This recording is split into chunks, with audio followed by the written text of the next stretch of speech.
Welcome to concept minds. कैसे हैं आप सभी लोग? मुझे उम्मीद है बहुत ही अच्छे होंगे। तो चलिए अपने इस एथिक्स सीरीज में आगे बढ़ते हैं और Indian moral thinkers topic continue है, जिसमें आज हम डिस्कस करने वाले हैं ग्रेट तमिल सेंट थिरुवल्लुवर को। थिरुवल्लुवर, इनके बारे में बेसिक इंट्रोडक्शन के साथ शुरू करते हैं। He is dated from 4th to 5th century. ये एक्चुअली जो 4th to 5th सेंचुरी इनका टाइम फ्रेम है, ये डिबेटेड है, कोई कंफर्मेशन नहीं है इनके बारे में, क्योंकि इनके बारे में आर्कियोलॉजिकल सोर्सेस कोई मिले नहीं है और इनके बारे में हम अभी भी लिटरेरी सोर्सेस पर डिपेंड है। तो इसीलिए कहीं कहीं पर 4th to 5th सेंचुरी रहता है, कहीं पर बीसी में भी चला जाता है। चलिए, इनको फेमस जाना जाता है इनके बुक तिरुकुरल के लिए। It was a very good poetry book, एक बहुत बड़ा पोएट्री बुक है जिसमें 1330 कपलेट्स मतलब दोहे या श्लोक्स हैं, जो मेनली तमिल में है, थोड़े थोड़े उसमें संस्कृत का इनपुट भी है। थिरुकुरल में इनको 3 भाग में इन्होंने डिवाइड किया है, अरम, पोरुल एंड इनबाम। अरम का मतलब होता है वर्चू और धर्मा, पोरुल का मतलब होता है वेल्थ और गवर्नेंस, और इनबाम का मतलब होता है लव। तो ये जो थिरुकुरल बुक है, इनकी पोएट्री है, इस पोएट्री में 3 पार्ट्स हैं, 3 सेगमेंट्स हैं, जो 3 अलग अलग भाग में बटे हुए हैं। अरम में इन्होंने धर्म के बारे में, एथिक्स के बारे में एंड वर्चू के बारे में बताया है, जबकि पोरुल में इन्होंने वेल्थ एंड गवर्नेंस कैसे अर्जित करनी चाहिए, गवर्नेंस कैसा होना चाहिए, इसके बारे में बात किया है। और इनबैम में इन्होंने लव के बारे में बात किया है कि बिफोर मैरिज जो लव है और मैरिज के बाद जो लव है वो कैसा होना चाहिए, इसके बारे में इन्होंने बात करी है। इनका जो मेनली फोकस रहा है वो यूनिवर्सल एथिक्स पर रहा है। ये किसी भी रिलीजन, कास्ट या कोई भी एक सेगमेंट से जुड़ करके इन्होंने बात नहीं करी है। मतलब इन्होंने धर्मा पे, यहां पे देखिए, इन्होंने यहां पे लिखा है ना वर्चू और धर्मा, तो धर्मा का मतलब हिंदू रिलीजन नहीं है या कोई रिलीजन नहीं है। ये धर्मा का मतलब एक इंसान का कर्तव्य क्या होना चाहिए, what would be the duty of an individual, उसके बारे में इन्होंने बात करी है। ठीक है। और इन्होंने मैरिड लाइफ को एक आइडियल लाइफ के रूप में कंसिडर किया है। मतलब इन्होंने कहा है कि अगर हमने जन्म लिया है तो हमें शादी विवाह जरूर करना चाहिए, तभी हमारा जीवन पूर्ण होता है। ठीक है। चलिए अब इनके फिलॉसफी पे आगे बढ़ते हैं। सबसे पहले अरम पे आते हैं। अरम, जिसे हम लोगों ने जाना है अभी जस्ट पहले यहां पर देखा है कि अरम क्या है, वर्चू एंड धर्मा के बारे में ये जो बात कहते हैं वो इनके तिरुकुरल के अरम सेगमेंट्स में है। तो अरम क्या है, सबसे पहले इसको जान लेते हैं। अरम में उनका एक स्टेटमेंट है कि truthfulness is the best of all virtues. मतलब सबसे बड़ा सद्गुण क्या है, सत्य बोलना। सत्य ही सबसे बड़ा सद्गुण है, ऐसा इन्होंने स्टेटमेंट दिया है अरम में। तो इससे क्या होता है, build trust in the public services. अगर पब्लिक सर्वेंट्स ट्रूथफुलनेस को, सत्य को अपने जीवन में शामिल कर लें तो क्या हो जाएगा, पब्लिक सर्विस पर लोगों का भरोसा मजबूत होगा। जैसे Atal Bihari Vajpayee openly acknowledged India's nuclear test. He was very courageous prime minister and इन्होंने ओपनली, जब इंडिया ने पोखरण में परमाणु परीक्षण किया तो इन्होंने ओपनली सबके सामने टेलीविजन पे आकर के भाषण दिया कि हाँ, आज हमने परमाणु परीक्षण कर लिया है, we have done nuclear test today, और टाइम भी बताया। तो दुनिया के सामने सत्य को स्वीकार किया। तो उससे क्या हुआ, भारत का गौरव बढ़ा, लोगों का अपने प्राइम मिनिस्टर में विश्वास बढ़ा, सरकार में विश्वास बढ़ा कि यस, हमारी सरकार देश के लिए करती भी है और उसको एक्नॉलेज भी करती है। ठीक है। इनका सेकेंड स्टेटमेंट आता है अरम में कि do not hurt others by word और डीड। ये कहते हैं कि किसी को भी हर्ट नहीं करना चाहिए, चाहे वो हमारा एक्शन हो या बोलना हो। मतलब दूसरों को परेशान न करो किसी भी कीमत पे। जैसे Anna Hazare anti corruption movement, जब 2011 में अन्ना हजारे का एंटी करप्शन मूवमेंट शुरू हुआ था, तो उसमें इन लोगों ने कभी न तो किसी के अगेंस्ट कुछ बोला, नहीं, जैसे देश भर में धरने हो रहे थे, लेकिन क्या कभी आपने सुना कि उस धरने में प्रदर्शनकारियों ने किसी पर या पुलिस पर कुछ गाली दिया या फिर मारपीट करी? नहीं। तो यह क्या दिखाता है कि आपको क्या करना चाहिए, अपने काम को ऐसे करना चाहिए कि उसमें क्या हो, किसी को भी योर एक्शन से एंड योर वॉइस से किसी को हर्ट ना हो, और उसके बाद भी आप डिजायर्ड रिजल्ट प्राप्त कर सकते हैं, जो हमने अन्ना हजारे के मूवमेंट से देखा। इनका तीसरा फेमस स्टेटमेंट है, a guest is God even if he arrives uninvited. कहते हैं कि जो एक गेस्ट होता है, जो अतिथि होता है, वह ईश्वर के समान होता है, चाहे वह अनइनवाइटेड ही क्यों ना आया हो। बिना बुलावे के भी अगर कोई गेस्ट आपके घर में आ गया तो वह ईश्वर के समान है, उसकी सेवा करो। तो ये क्या है, जो हमारी इंडियन कल्चर का अतिथि देवो भव की संकल्पना है, उसकी संकल्पना को ये पूरा करते हैं। जैसे ISSR शंकरन, ये आंध्र प्रदेश कैडर के IAS हैं, इनको जाना जाता है कि ये पीपल्स IAS इनको कहा जाता है। एक्चुअली ट्राइबल कम्युनिटी के वेलफेयर में ये काम कर रहे थे। तो उस दौर में रात को 2 बजे भी अगर इनको कॉल आ जाता था कि यहां पर ट्राइबल्स के साथ कोई समस्या है, तो रात को 2 बजे चले जाते थे और इनके दरवाजे पर सबको, कोई भी आकर के IAS से मिल सकता है। His gate was open to everyone, open to all. तो ऐसा IAS जो कि सभी गेस्ट का अपना टाइम नहीं देखता है कि रात को सोने का टाइम है कि जगने का टाइम है, सबका सम्मान करते थे। तो ये क्या करते हैं, ये तिरुकुरल के इस स्टेटमेंट का रिस्पेक्ट करते हैं। इससे क्या होता है, इससे सिविल सर्वेंट्स में लोगों का भरोसा बढ़ता है। ठीक है, अगला है, ये कहते हैं कि controlling one's senses is true greatness. अपने भावनाओं पर नियंत्रण करना ही महानता है, सत्य सही अर्थों में महानता है। कंट्रोलिंग वंस सेंसेस, अपनी भावनाओं को नियंत्रित करना। तो हमारे यहां आत्मा अंदर से अपने आप को कंट्रोल करने की बात कही गई है। हमारे एथिक्स में यही, हमारी परंपरा में यही रहा है कि अपने अंदर की भावनाओं को, अपने मन को कंट्रोल करो। तिरुवल्लुवर भी यही बात कहते हैं कि controlling one's senses is true greatness. जैसे Manmohan Singh refusal of campaign fund in 1999 Lok Sabha election. दरअसल हुआ क्या था कि साउथ दिल्ली से इलेक्शन लड़ रहे थे मनमोहन सिंह जी 1999 में। तो वहां के व्यापारियों ने इनको फंड दिया, कहा कि ये आपके इलेक्शन के लिए हम लोग बहुत बड़ा चंदा लेकर के आए हैं, लीजिए और आप इलेक्शन में कैंपेनिंग कीजिए। इन्होंने रिफ्यूज कर दिया, बोला नहीं नहीं, मेरे पास जितना पैसा है मैं उसी पैसे से इलेक्शन लड़ूंगा, but I will not take your fund because आप बाद में इसका क्या करेंगे, मुझसे वसूली करेंगे। तो इसीलिए इन्होंने क्या कर दिया, रिफ्यूज कर दिया। तो इन्होंने क्या किया, उस समय अपनी भावनाओं को नियंत्रित किया, अपने आप को कंट्रोल किया कि भाई पैसा आ रहा है, लेकिन पैसा को रोक दिया, नहीं, I will not take the money, मेरे पास जो है मैं उसी से इलेक्शन लड़ूंगा। इससे क्या हुआ, इनके इमेज में, इनकी इमेज बहुत अच्छी हुई और इसी इमेज के चलते ही बाद में इनको प्राइम मिनिस्टर बनाया गया। तो ये क्या दिखाता है कि controlling one's sense is the true greatness. ठीक है, फिर आगे कहते हैं कि forgiveness brings peace even more than charity. कहते हैं कि क्षमा ही शांति का सबसे सर्वोत्तम उपाय है। दान से भी बड़ा है क्षमा, क्षमा से बड़ा कुछ नहीं है। कहते हैं कि क्षमा करने से ही आपको आंतरिक शांति मिलेगी और बाह्य शांति मिलेगी। आप दान कितना भी कर दें आपको शांति नहीं मिलेगी, लेकिन अगर आप क्षमा करते हैं तो आप पीस महसूस करेंगे, you will feel peace inside you.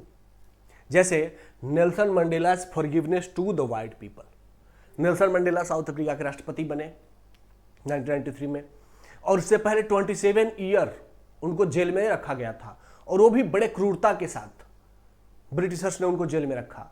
जब वो बाद में जेल से बाहर निकले, इलेक्शन लड़के प्रेसिडेंट बने, तो ब्लैक लोगों को जब पावर आया तो पूरे साउथ अफ्रीका में लोगों को लगा कि अब यहां पर जो भी व्हाइट पीपल हैं उनका मैस्कर होगा, बड़े स्तर पर उनको मारा जाएगा, जेनोसाइड होगा, क्योंकि अब ब्लैक लोगों के पास पावर आ गया और व्हाइट लोगों ने क्या किया है, इन पर बहुत अधिक अत्याचार किया है, तो अब व्हाइट लोगों से बदला लिया जाएगा।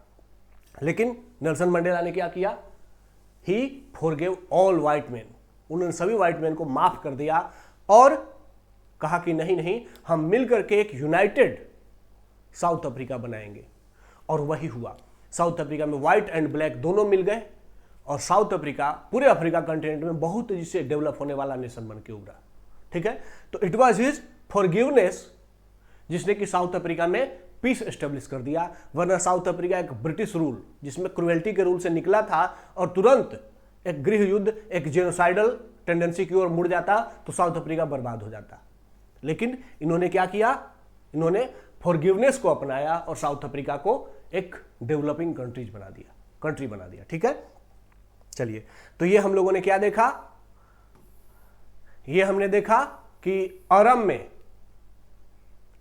तिरुवल्लुवर ने क्या कहा है। अब आगे आते हैं पोरुल में।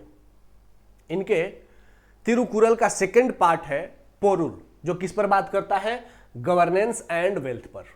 अब वहां पर गवर्नेंस में सबसे सेंटर में होता है राजा, तो उसके बारे में बात करते हैं कि a ruler should rule with justice like the rain that nourishes all. कहते हैं कि एक राजा को क्या करना चाहिए, जस्टिस, न्याय के साथ शासन करना चाहिए। मतलब what would be the centre in governance और पॉलिटिक्स, जस्टिस, न्याय। न्याय का मतलब सिर्फ अपराध वाला न्याय नहीं है, जस्टिस का मतलब social justice, political justice, economic justice, सभी प्रकार का न्याय होना चाहिए। और इसीलिए ये कहते हैं कि राजा को कैसा होना चाहिए, बरसात के समान होना चाहिए। बरसात क्या करती है, बरसात समुद्र से जल लेती है और सिर्फ समुद्र पर नहीं बरसती, उन क्षेत्रों पर भी बरसात होती है जहां जल नहीं है, जहां से कि ह्यूमिडिटी नहीं गई है। तो बरसात होते समय वर्षा यह नहीं देखती है कि यह क्षेत्र समुद्र है कि स्थल है, पानी कहीं से भी ले, लेकिन बरसती सब पर बराबर है। तो यही बात ये कह रहे हैं कि एक रूलर को कैसा होना चाहिए, चाहे कोई टैक्स दे या टैक्स देने की स्थिति में नहीं हो, गरीब हो, लेकिन राजा को सबके वेलफेयर के लिए काम करना चाहिए, ठीक है, न कि सिर्फ उन्हीं के लिए जो कि टैक्स देते हैं। ओके, और राजा को इस तरीके से क्या करना चाहिए, जस्टिस करना चाहिए। फिर आगे कहते हैं राजधर्मा क्या है कि a king is responsible for sufferings of the people. एक जो राजा होता है उसको अपने लोगों के सफरिंग की रिस्पॉन्सिबिलिटी लेनी पड़ेगी। अगर लोगों को दुख है, पीड़ा है, तो इसके लिए कौन जिम्मेदार है, राजा जिम्मेदार है। तो राजा को क्या करनी पड़ती है, यह रिस्पॉन्सिबिलिटी लेनी पड़ेगी कि you are the responsible for suffering of your people. तो लोगों के दुखों को समाप्त करने का कार्य भी राजा को करना चाहिए। जैसे ये आगे कहते हैं a wise king listen to learned mind ministers.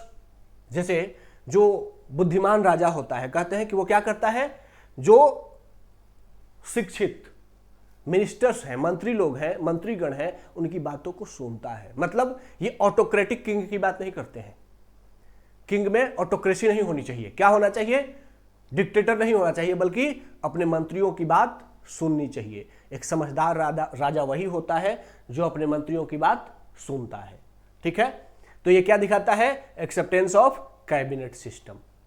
Cabinet प्रणाली को, मतलब जो मंत्रिमंडलीय प्रणाली है, उसको स्वीकार्यता यहां पर इनके स्टेटमेंट में दिखती है कि मंत्रियों को भी स्टेटस है कि राजा को भी उनकी बात माननी चाहिए। फिर कहते हैं कि fight only if all peaceful options fail. युद्ध तभी होना चाहिए जब शांति के सारे मार्ग बंद हो गए हों। यह क्या दिखाता है कि solution to every war peaceful coexistence. आज दुनिया में वॉर हो रहा है, चाहे वो रशिया यूक्रेन वॉर हो, इजराइल हमास वॉर हो, इजराइल और ईरान वॉर हो, लगातार वॉर जारी है। जबकि समाधान क्या है, तिरुकुरल का यह स्टेटमेंट, तिरुवल्लुवर का, कि fight only if all peaceful options fail. अगर शांति के सारे मार्ग बंद हो तभी ये युद्ध को मना नहीं करते हैं, ये कायरता की बात नहीं करते हैं। आप पर अगर अत्याचार किया गया है तो आप फाइट करो, लेकिन फाइट करने से पहले यह सिक्योर कर लो कि बातचीत से वह समझौता हो सकता था क्या। अगर बातचीत के सारे रास्ते बंद हो गए तो युद्ध करो। ये कायरता की बात नहीं करते हैं कि हाँ एक गाल पे थप्पड़ मारो, कोई अगर एक गाल पे थप्पड़ मारे तो दूसरा गाल, ये नहीं कहते हैं ऐसा। कहते हैं कि लेकिन युद्ध तब करो जब शांति के सारे ऑप्शंस बंद हो गए हो। तो सॉल्यूशन टू एवरी वॉर ये क्या दिखाता है कि पूरी दुनिया को, सबको क्या होना चाहिए, पीसफुली एक दूसरे के सम्मान के साथ एग्जिस्ट होना चाहिए, ठीक है। फिर अगला ये कहते हैं अर्न वेल्थ, धन कमाओ बाय राइटियस, लेकिन सही रास्ते से धन कमाओ। बाय राइटियस मीन्स माध्यम सही होना चाहिए, नॉट बाय चीटिंग। धन कैसे कमाओ, सही माध्यम का उपयोग करके कमाओ, गलत माध्यम से पैसा मत कमाओ, चीटिंग नहीं करो। तो earn wealth by righteous means not by cheating. ये क्या दिखाता है, इथिकल कैपिटलिज्म। ये किसी को धन कमाने से रोक नहीं रहे हैं, तो सबको अपनी क्षमता के अनुसार अर्निंग करने की जो टेंडेंसी होती है वो किस विचारधारा में होती है, किस आइडियोलॉजी में होती है? तो कैपिटलिज्म में। तो एक कैपिटलिज्म की बात करते हैं कि हाँ कमाओ, जितना कमा सकते हो अपनी क्षमता से कमाओ, but with ethical means, righteous means, मतलब नैतिक रूप से धन कमाओ। तो क्या दिखाता है? Ethical capitalism. कैपिटलिज्म ताकि धन अर्ज हो सके, लेकिन एथिकल रूप से, किसी को हार्म करके, किसी की चोरी करके नहीं, नैतिक तरीके से धन कमाओ। आगे कहते हैं a state without protection is like a body without bones. अब ये बात बहुत बड़ा मैटर करता है इनका। A state without protection, protection का मतलब मिलिट्री पावर, बिना पावर का, बिना मिलिट्री का स्टेट कैसा हो जाता है? जैसे बिना हड्डी का शरीर। तो मतलब बिना हड्डी का शरीर एग्जिस्ट कर सकता है क्या? नहीं। तो इसीलिए बिना प्रोटेक्शन का स्टेट एग्जिस्ट कर सकता है क्या? नहीं। तो भारत का जो हमने पोखरण में न्यूक्लियर टेस्ट किया, it was justified with Thirukkural. क्या कहता है तिरुकुरल? कि आपको क्या होना पड़ेगा? अपना प्रोटेक्शन खुद रखना पड़ेगा, अपने आप को मजबूत बनाना पड़ेगा, बी अ पावरफुल स्टेट। ठीक है, तो इस तरीके से स्ट्रॉन्ग नेशन का कंसेप्ट लेकर के आते हैं तिरुवल्लुवर। ओके, चलिए अब इनके अगले एथिकल मोड की ओर आगे बढ़ते हैं। अगला है इनबाम। इनबाम जो कि लव है, philosophy of love and emotion, इसके बारे में ये बात करते हैं। इनबाम में ये कहते हैं, इनबाम बेसिकली फोकस किस पर करता है? Ethical love, marital harmony and emotional sensitivity. अब इसमें इनबाम को दो भाग में डिवाइड किया गया है, कलाबियाल एंड करापियाल। कलाबियाल एंड करपियाल में अंतर क्या है? कलाबियाल जो प्री मैरिटल लव के बारे में बात करता है, जो इनबाम है वो दो भाग में बटा हुआ है, कलाबियाल और करपियाल। कलाबियाल किसके बारे में बात करता है? प्री मैरिटल लव, विवाह से पूर्व लव जो प्रेम हो जाता है उसके बारे में बात करता है। एंड करपियाल किसके बारे में बात करता है? मैरिटल लव, विवाह के बाद जो प्रेम होता है उसके बारे में बात करता है। कलाबियाल में बताया गया है जो प्री मैरिटल लव है कि उसमें सीक्रेट मीटिंग्स होती हैं, जो प्रेमी प्रेमिका है वो छुप छुप करके समाज से मिलते हैं। एंड लॉन्गिंग, लॉन्गिंग मतलब एक दूसरे के प्रति आकर्षण महसूस करते हैं, डिजायर महसूस करते हैं, एक दूसरे के प्रति खिंचाव महसूस करते हैं। और मैरिटल लव के बारे में कहा गया है कि यहाँ पर यूनियन है, दो लोगों का पूर्णतः मिलन हो जाता है। कन्फ्लिक्ट होते हैं, झगड़े भी होते हैं, एंड इमोशनल कनेक्शंस होते हैं, इनमें इमोशनल कनेक्शंस होता है। इसी को आगे वो एक्सप्लेन करते हुए कहते हैं कि eyes that met in love can not rest in sleep. ये कुरल 1105 1105 है। कुरल मतलब तिरुकुरल का जो श्लोक नंबर है उसको कुरल कहा जाता है।